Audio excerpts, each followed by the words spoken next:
Assalamualaikum warahmatullahi wabarakatuh dan salam sejahtera. Pada hari ini, Sekolah SK Bukit Marak telah mengadakan Hari Cakna PBD bagi tahun 2026. Jom tengok apa yang berlaku. Jom. Hari Cakna bukannya semata-mata perjumpaan antara guru dan ibu bapa. Malah ia membantu ibu bapa mengetahui perkembangan anak-anak di sekolah. Masa ini juga memberi peluang kepada ibu bapa untuk mengetahui pencapaian anak di sekolah. Ibu bapa juga bertanggungjawab untuk mendidik anak-anak kepada hal yang mereka sukai atau yang mereka lebih pentingkan. Assalamualaikum cikgu. Waalaikumsalam Mirul. Boleh saya tanya satu soalan? Boleh.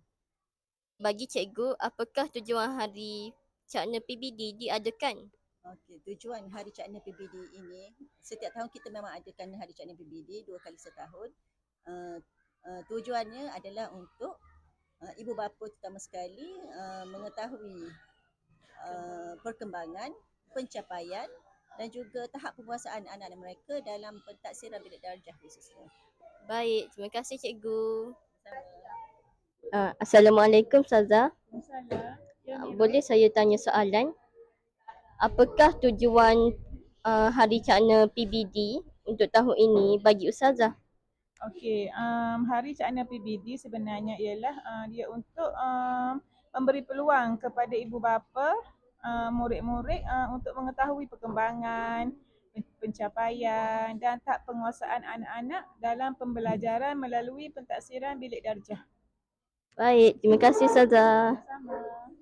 Assalamualaikum Cik. Waalaikumsalam. Boleh saya tanya satu soalan? Ya, boleh. Kenapa tu? Apa yang Encik harapkan daripada Hari Cakna PBD pada hari ini?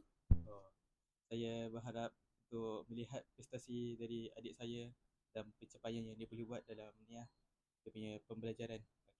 Okay. Terima kasih. Baik, sama. Assalamualaikum Cik. Salam.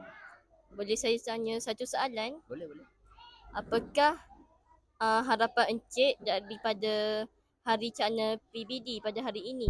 Okey, harapan saya untuk ni lah, tengok prestasi pembelajaran anak-anak lah. Bagaimana capaian anak-anak dalam pembelajaran. Baik. Terima kasih Encik. Itulah berakhir majlis kita pada hari ini. Sebelum itu, izinkan saya menyampaikan sedikit pantun. Pergi ke taman memetik melati. Melati harum di tepi laman. Guru dan ibu bapa sehati. Memimpin anak menuju kejayaan. Assalamualaikum warahmatullahi wabarakatuh dan jumpa lagi. Bye.